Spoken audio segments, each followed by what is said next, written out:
রামগতিতে fascist tag দিয়ে উচ্ছেদের অভিযুক্ত আব্দুর রব চেয়ারম্যানের বিরুদ্ধে। লক্ষ্মীপুরের রামগতি উপজেলার চর পোড়াগাছা ইউনিয়নে কয়েকটি অসহায় পরিবারকে বাড়ি থেকে উচ্ছেদ ও জায়গা দখলের অভিযোগ উঠেছে আব্দুর রব চেয়ারম্যানের বিরুদ্ধে। ভুক্তভোগীদের দাবি, দীর্ঘ ৩০ বছর ধরে তারা ওই জায়গায় বসবাস করে আসছেন। সম্প্রতি তাদের বিভিন্নভাবে ভয়ভীতি দেখিয়ে বাড়িঘর ছেড়ে যেতে চাপ দেওয়া হচ্ছে। অভিযোগ সূত্রে জানা যায়, বহু বছর আগে তারা আজাদউদ্দিন চেয়ারম্যানের কাছ থেকে জায়গা ক্রয় করেছিলেন, তবে সে সময় কোনো লিখিত দলিল বা কাগজপত্র নেওয়া হয়নি। বর্তমানে আব্দুর রব চেয়ারম্যান দাবি করছেন জায়গাগুলো তার মালিকানাধীন এবং পরিবারগুলোকে সেখান থেকে সরে যেতে হবে। ভুক্তভোগীদের অভিযোগ, তাদের বাড়ির সামনে লাল পতাকা টাঙিয়ে ভয়ভীতি প্রদর্শন করা হচ্ছে। এমনকি একটি পরিবারকে ইতোমধ্যে সেখান থেকে উচ্ছেদ করা হয়েছে বলেও জানা গেছে। এখনও কয়েকটি পরিবার আতঙ্কের মধ্যে দিন কাটাচ্ছে। ভুক্তভোগী রাবিয়া খাতুন স্বামী আবু তৈয়ব মহসিন জানান, আমরা প্রায় ৩০ বছর আগে জায়গাটি কিনেছি, কিন্তু কোনো দলিল নেওয়া হয়নি। গত রাতে আমাদের ঘরের ভিটার মাটি কেটে নিয়ে গেছে।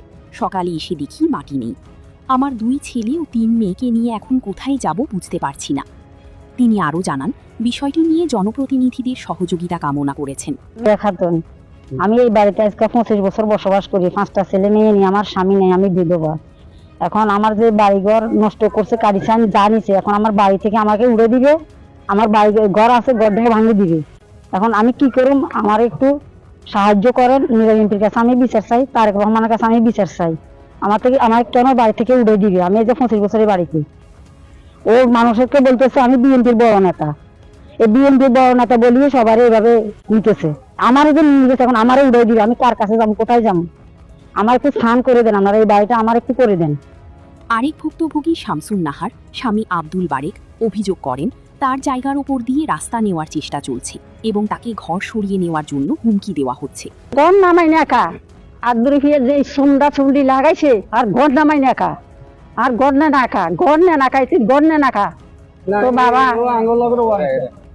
হিয়ার পরে এই গিরো সকাল হিয়ার পর আইছে আই জিল দরিয়ার ভিত্তি হে ভাই। আর আব্দুল ফিয়া সাবা ক্ষতিয়ান করছে বলে নাকি ক্ষতিয়ান করছে, নিজের বাবার দিনে তালুক বলে হিয়ার লই চলে গেছে। আরে গড় খান হাঁস খান দিন, আরে টেস্কিটান দেয় না, আর গড় নামাই নিতাম না, গড় হুইয়া লাগবো, ভাঙে চুরিয়া লাগবে। তো কিরম বাবা, তা আল্লাহ সার জি সারিয়া সার কেউ নাই। তুই যাই আই তুই গড় তুই নামাই লই চলে গেছে। খতিজা খাতুন স্বামী আব্দুল খালেক অভিযোগ করে বলেন, তার বাড়ির একটি অংশ জোরপূর্বক দখল করা হয়েছে। কেস দেওয়ার পরে আমি বিচার দ্বারও খাই না, জানিও না, এতগুলা মাথা দিতাম যে হারিনি। আমার স্বামী সরল সুবার বুঝিনি। আব্দুল হোসেনে বলছে যে আপনি আমার জায়গায় পথ দিয়েছেন, আপনি দরকার আমি খাল বানাই দিম, বুল্লার কাম বানাই দিম, বাড়িতে কেমনে পারবেন আমি দেখে সারুন। সে কেরে বলে না। আমি কালকে ফোন করছি, দুপুর ফোন করে কইলাম আমি যে এভাবে বলছে, এই কথাটা কারো জানাইছেনি? কারো জানাম, এখন জানার নজেন আমার জানার প্রয়োজন আছে। আমি মারা গেলে যে কোনো একটা লোক আসা যাবার আমার দাদা ফটো দরকার আছে নি, সে আমার দাদা ফটো কাটিয়ে লেন। আমি আমার কাছে এদের বিচার চাই, আমি নিজের মেম্বের কাছে বিচার চাই, আমি তারিক জিয়ার কাছে বিচার চাই। আমার বাড়ি কিভাবে ঠিক থাকতে ওদের বাড়ি কিভাবে ঠিক থাকবে। স্থানীয়দের দাবি, গ্রামের অধিকাংশ মানুষই গরিব ও অসহায়।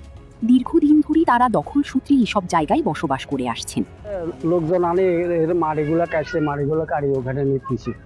এই মহল্লার লোক অনেক লোক আছিল, আমরা ওই আদ্রুপ চেয়ারম্যান কেন কাটছিল এটা তো মানে হেতে এখানে পাইবো বা করব, এগুলা ফ্ল্যাগ টেলাক লাগাইছে। আমরা যা 50 বছর কাগা এখানে করে আসি, আমাদের নারকেল গাছ, সুপারি গাছ, নারকেল সুপারি ধরতে আছে। এখন কিন্তু কিছুদিন আগে জন সরকার নামে 1 নম্বর খতিয়ানে খাস হয়ে গেছে, এটা দেখি সে খাস করে এনেছে। মনে করেন আর কাছে কাগজও আছে, কাছে তো কাগজ আছে, অসুবিধা নেই।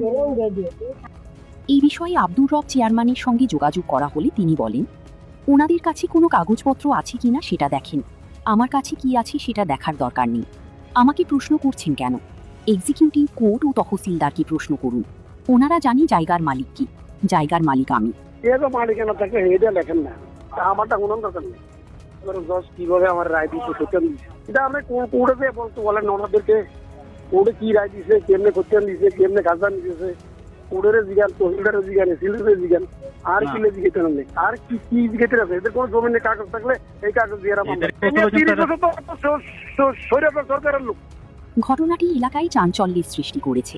বাড়িছি হাঁটতে হাঁটতে বাড়িছি, দেখি যে অগো মারি কাটতেছে 20 জন লোকে কাটতে, এরপরে যে আমরা লাড়ি ছুঁড়া লয়, এরা কারা অগো মারি ছুটি কাটি নিয়ে যায়। আজকে আমাদের আজকে ওর নিব, কালকে আমাদের ধরবে, এরকম করি এরা কি করতেছে, লাড়ি ছুঁড়ালো।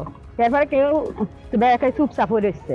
এরপরে এরা এই যে এগুলা করতেছে, আমরা এই দলে আসছি, এরা আজকে এর কাটছে, কালকে আমাদের কাটবে, এরকম করে নির্যাতন করে আমাদের কি এরকম করবে?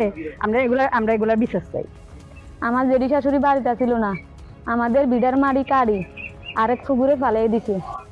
আমি বাড়িতে আসছিলাম, আমি সকালে দুয়ার মেলি দেখি একজন মুরব্বিয়াঙ্গ বাড়ির পাশে, এই তিনাকে জসিম মাঝি এতে খারাপ। আমি বলছি যে ওনারা কে? আমগো মারিগুলা কাড়ি পুকুরে ফালা দিচ্ছে। ভুক্তভোগী পরিবারগুলো প্রশাসনের হস্তক্ষেপ কামনা করেছে।